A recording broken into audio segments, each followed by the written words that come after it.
Vamos a hablar entonces con la querida Milda Rivarola. Hola Milda, ¿cómo estás? Buen día, Leo. Muchas gracias por atendernos, Milda. Quería escuchar un poco tu opinión, cómo estás viendo vos desde tu perspectiva estas designaciones de corrupción o de significativamente corrupto que hace Estados Unidos.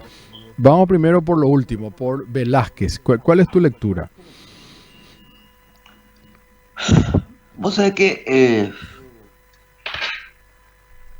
la vez que se acusó a Carter, porque en realidad no son designaciones, es una traducción mal hecha, digamos, son acusaciones, ¿verdad?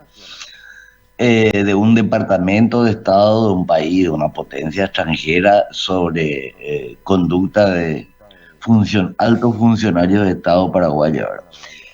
Eh, el embajador dijo, habrán más designaciones en plural.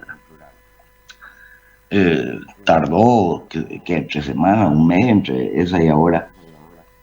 Lo que sucede sobre todo por la reacción directa que hubo a esta última designación, la renuncia de Velázquez a la vicepresidencia y a su candidatura. La pregunta, bueno, la certeza es que todo entró en incertidumbre, ¿verdad? O sea, puede que la nueva elección de candidato oficialista tenga ese mismo defecto y aparezca de vuelta otra acusación, digamos. Eh, puede que las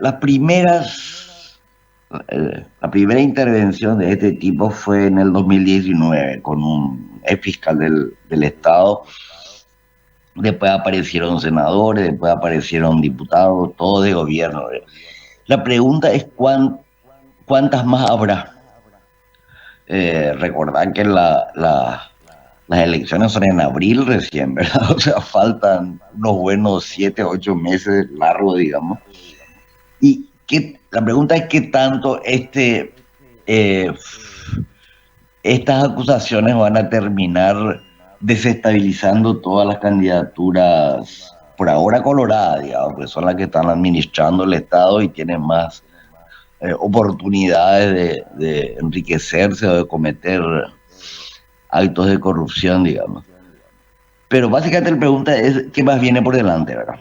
Y qué va a afectar. O sea, acusaciones de este tipo también podrían eh, generar renuncia en lista parlamentaria, por ejemplo, futura, ¿verdad? O sea, las que salgan de la interna colorada o quizás incluso hasta interna opositora, digamos. O sea, se tornó todo muy incierto, digamos, por la aparición de un actor de mucho poder mundial y político paraguayo, digamos, político en Paraguay, dentro de unas campañas que se pensaban que iban a, que, que se pensaba que ya tenían actores totalmente designados y que iba a transcurrir por los carriles normales, ¿verdad? A mí lo que me llama la atención de esto, ¿te acordarás cuando se le nombró a Cartes también esta acusación? Ese mismo día la fiscal estaba con un funcionario de la embajada tomando un café en Juan Valdés, digamos. O sea, ¿cuál es el juego ahí? Como que por un lado Estados Unidos dice esto, pero por otro lado la fiscal, la que tendría que hacerse cargo, pareciera que tiene buenas relaciones con la embajada. Se pareciera nomás, o sea, eh, podría también podría también haber estado haciendo control, no solamente relaciones públicas, ¿verdad? O sea, el lugar donde se centralizan informaciones del proceso es la fiscalía, digamos. O sea, y yo supongo que las decisiones del Departamento de Justicia y Departamento, la FBI y las instituciones norteamericanas también chequean documentación y antecedentes que hay dentro de la Fiscalía paraguaya, ¿verdad? Que tiene que haber por lo menos, o en el caso de que no haya, eso es también un dato para ellos, ¿verdad? En el caso de Cartes, no solamente se habló de que era un gran corrupto, sino también se mencionó el tema del terrorismo, que él pareciera ser que estaba obstruyendo una investigación Y en el caso de Velázquez se habla de una coima de más de $1 millón, digamos, ¿no? Son temas muy sensibles en Estados Unidos, terrorismo, coima, lavado de dinero, digamos. O sea que en el caso de Carter la acusación, quizá porque ese es el título general que el Departamento de Estado le da a este tipo de acciones en el exterior, digamos.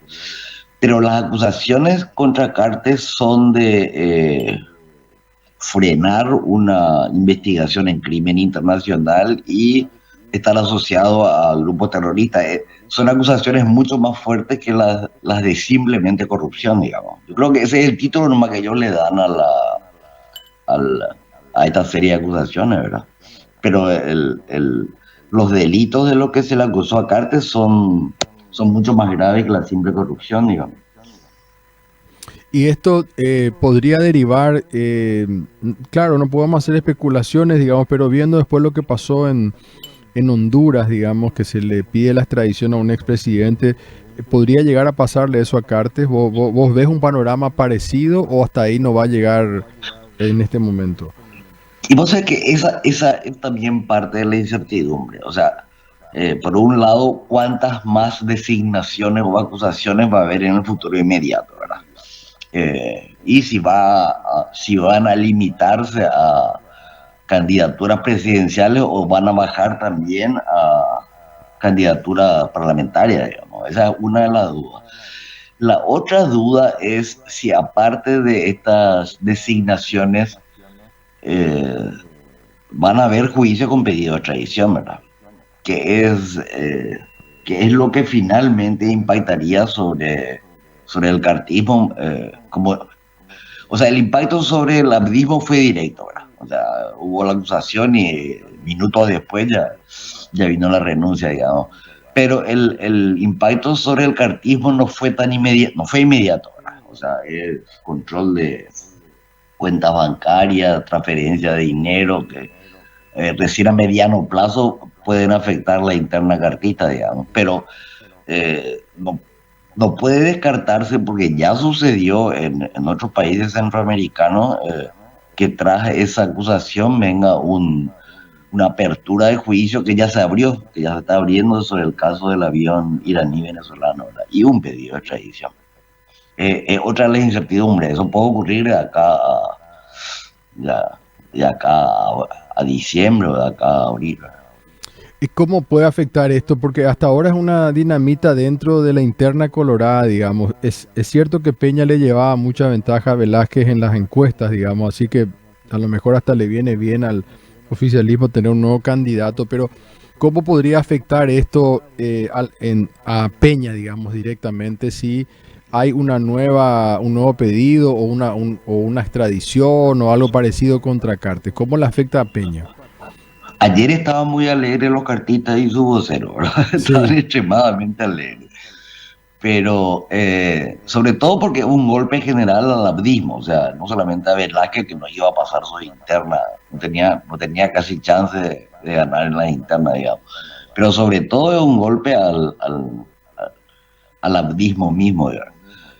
Pero, o sea, no creo que sean tan irracionales como para no considerar la posibilidad de que haya siguientes pasos con el caso Carter, ¿verdad? O sea, no pueden ser tan locos, ¿verdad? Tienen que tener eso como una posibilidad en los meses futuros, ¿verdad? ¿Y por qué hace esto ahora Estados Unidos en esta época del año, en plena campaña electoral? ¿Crees que hay alguna vinculación directa en lo que quieren incidir en el 2023? Yo estaba pensando, porque muchas veces los analistas eh, tememos tener una visión como muy negativa sobre la degradación de las instituciones en Paraguay, ese tipo de cosas, de instituciones políticas, ¿verdad? Pero yo creo que, bueno, hacen eso con países centroamericanos, hacen eso con Paraguay, digamos, no hacen eso con Argentina, ni con Brasil, bueno, también le declararon la guerra política a Venezuela hace bastante tiempo, ¿verdad? Pero supongo que tiene una percepción de riesgos muy grandes para el futuro político del Paraguay, ¿verdad? O sea, que los mismos paraguayos no tenemos, ¿verdad? O sea, fuimos aceptando sucesivamente a lo largo de las 3 décadas de transición como naturales el tráfico de influencia, la corrupción, la delincuencia de muchas autoridades electas en todos los niveles, y nos pareció que el sistema aguantaría, ¿verdad? Que bueno, así nomás, había que saber manejarse nomás en ese sistema progresivamente corrompido en el sentido general, digamos, o sea, destruido y eh, retrocedido a tiempos muy antiguos, ¿verdad? Pero yo creo que para el Departamento de Estado tiene que estar respecto a Paraguay, digamos, y lo monitorean todos los países del mundo, no solamente este, ¿verdad? Preocupados por niveles de degradación política paraguaya que para ellos son muy altos, ¿verdad? Y por eso entraron a intervenir, a actuar en este momento, ¿verdad? O sea, eh, debe tener una lectura muy terrible de lo que es el estado de degradación del sistema político paraguayo, ¿verdad? Para Se, el Paraguay, ¿no? ¿Verdad? se supone así, viendo solamente como una manera muy rápida de reaccionar, que esto le puede beneficiar a la oposición. Digamos, uno dice, está dinamitando un partido colorado, ¿le debería beneficiar a la oposición o no?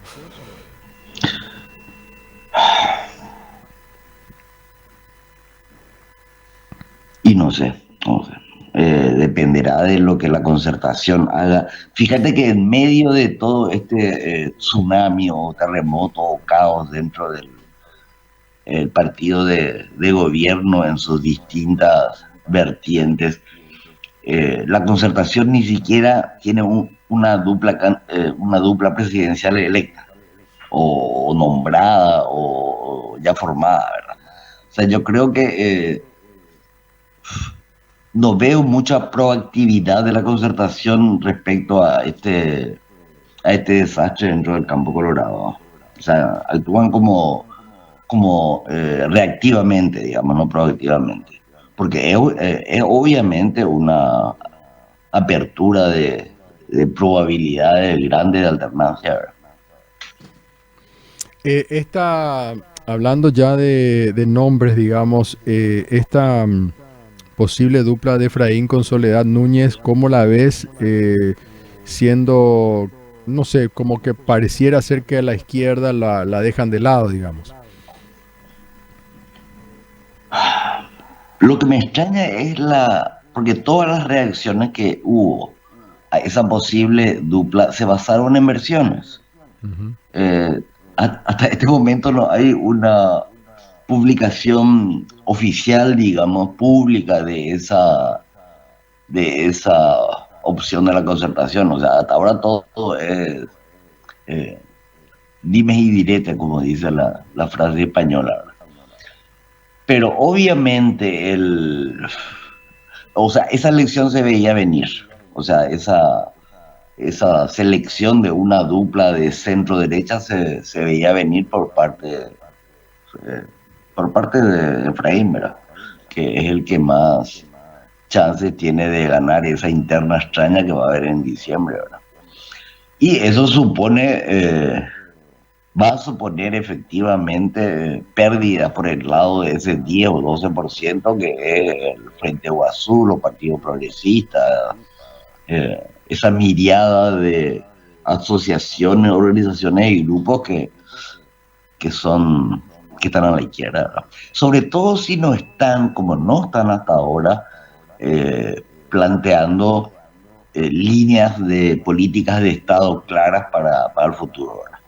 Pero una cosa es decir estamos contra la mafia, estamos contra la corrupción, otra cosa es decir qué vamos a hacer en términos de políticas tributarias, de políticas sociales, de salud, de educación, de políticas sociales de igualdad, de soberanía energética. O sea, hasta ahora evitaron sea cual fuere la dupla finalmente elegida, designar línea programática de futuro, ¿verdad? Que es lo que podría en parte retener el electorado progresista a una dupla que es, sí, que es de centro derecha. Porque hasta el propio Dionisio Borda salió a decir que era muy conservadora. No, no sé si habló de la dupla, pero él se abrió de Efraín de alguna manera. Dijo, yo no voy a ser su ministro y me parece muy conservador hasta ahora sus declaraciones, digamos, con relación a esto que vos estás mencionando justamente.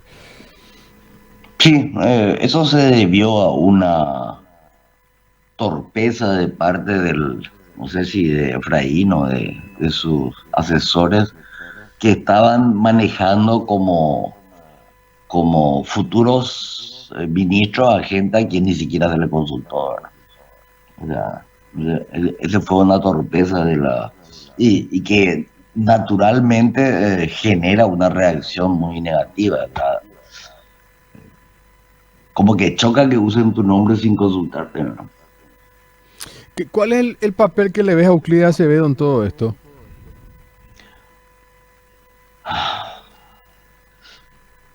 En términos de probabilidades matemáticas, digamos, los colorados, si uno, el Partido Colorado, en sus distintas vertientes, si revisas lo que es voto a Senado, voto a candidato parlamentario de Senado, que es de alguna manera el que se basa en un padrón nacional, también se basa la presidencia, digamos, la dupla presidencial, y que es el más fiel, o sea, que no está menos sujeto a acuerdos, pactos de última hora, a sumatoria de concertaciones, ese tipo de cosas. Los colorados tienen en las últimas décadas en torno a 40, 39, 41, o sea, eh, ese es su tope electoral a nivel nacional, digamos. Los liberales están también a nivel nacional y también para el Senado entre 29, 30, 31, 28, o sea, y ese otro 30%, el que sobra, digamos, es en un 12% o 10, 13% frente a Guazú, o sea, lo conglomerado de partidos progresistas, y siempre hubo, y es creciente la participación de ese otros partidos, llámese PEN, PPQ, Hagamos, lo que sea, digamos, es lo que completa ese otro 30%. O sea, es lo que completa el 18% restante de terceros partidos. Para una competencia tan grande a nivel electoral como es la de la presidencia, se precisa captar o concertar la mayor parte del 60% no colorado. O sea, que son los liberales, que son también Frente Guazú, pero que son también los otros partidos. Esos otros partidos que en general o están indefinidos ideológicamente o son de centro, centro-derecha, digamos. Y esa tarea no es fácil. O sea, la tarea de sumar a un partido tradicional como los liberales a la izquierda y a los... Fíjate que todos esos partidos nuevos que aparecen y desaparecen, el encuentro de PPQ, hagamos, nacieron y crecieron en base a un discurso antipartidos tradicionales que incluía a los liberales, ¿verdad? O sea, no surgían solamente como partidos anticolorados, sino como anticolorados liberales, ¿verdad? Que es algo que tiene que resolverse, o sea, y se nota en las filas de Despertar, o sea, el grupo de Soledad Núñez, cuando dicen cómo va a estar Segunda detrás de un liberal, o sea, se nota todavía en las críticas internas ese rechazo a los partidos tradicionales. O sea, no es una ecuación fácil, pero es la única ecuación posible. O sea, si uno va desechando. El caso de Euclides es un caso muy personal, o sea, él no tiene partido, ¿verdad? Es una figura que podría recoger votos despechados de otros, pero no tiene posibilidades de competir en serio ni con los colorados ni con la Concertación, ¿verdad? ¿Puede robarle votos a quién? ¿A los colorados? ¿O a quién? Quizás algunos colorados, yo creo que donde pretende rascar más votos es más bien en la Concertación que no está todavía todo concertada, digamos, que son nombres nomás hasta ahora y son acciones y discusión sobre duplas, pero que todavía no. Y yo personalmente creo que están retrasados en ese proceso. Todavía no se presentan como candidaturas semidefinidas o ya definidas con programa definido. O sea, sigue estando todavía muy difuso ese campo, digamos, y eso es un retraso frente al proyecto Colorado, que nos vamos a quedar y vamos a seguir gobernando como gobernábamos antes. O sea, para ellos eso es suficiente programa de gobierno, ¿verdad? Pero yo creo que debería acelerar, salvando todas las contradicciones internas, se debería acelerar ese proceso de concertación ahora. Mi última pregunta tiene que ver justamente con el Senado. ¿Cómo ves la performance, digamos, de Patria Querida sin Fidel Zavala, que fue el que le ayudó, digamos, a ganar votos? Y esa otra parte donde está el encuentro, Katia, ¿cuánto puede arrastrar realmente más allá de una aceptación que tiene en las encuestas como candidata a presidenta, pero ahora ya está en el Senado? Y el Yemonguetá por otro lado, donde está el Frente de Guazú, se le junta Paraguay para Jurar y otros movimientos de izquierda. ¿Cómo ves eso? ¿Qué puede pasar ahí? En esos 30% que vos estabas hablando. O sea que la última lista de PPQ, la del 2018, digamos, era una lista de notables. O sea, no era una lista de militantes de Pachequería, sino era una lista de personajes notables a nivel de prensa, de mediático, ese tipo de cosas. Yo tengo la fuerte impresión de que en este momento esa opción, digamos, fue adoptada por lo que es el grupo Despertar, el grupo Encuentro Nacional. Y yo te diría que el Encuentro Nacional es básicamente Katia, más que el encuentro mismo, la figura más fuerte, ¿verdad?